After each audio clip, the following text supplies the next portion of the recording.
Senior officials of the Association of Southeast Asian Nations have come up with a joint statement on ASEAN's unified position on climate change issues. This is part of preparations for the upcoming summit of ASEAN leaders in Manila this month of November. Ria Fernandez has this report.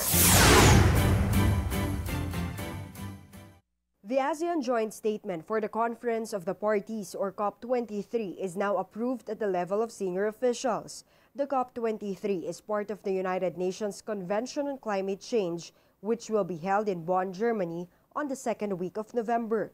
The Environmental Management Bureau of DNR took the lead in crafting the joint statement. It echoes the unified position of ASEAN with regards to climate change. Would always like to emphasize the grave concern about the impacts of climate change, and also to express the member states' commitment to the United Nations Framework Convention on Climate Change, because most of the ASEAN member states are actually parties to the UNFCCC.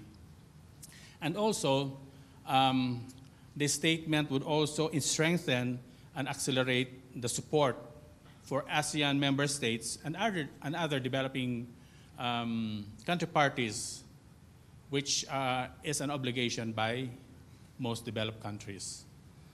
Okay, so the purpose of the statement is likewise to express the views of the ASEAN member states in the climate negotiations. The joint statement covers 6 salient points. This includes ASEAN's call to developed countries who are parties to COP23 to fulfill their mitigation and financial support commitments to developing countries worth $100 billion per year. The ASEAN also appeals them to support efforts to lower carbon emissions, since they are the biggest contributors to greenhouse gases. The final draft will be submitted to ASEAN leaders for adoption during their summit here in the Philippines this November. Ria Fernandez for The Nation, Tagaytay City.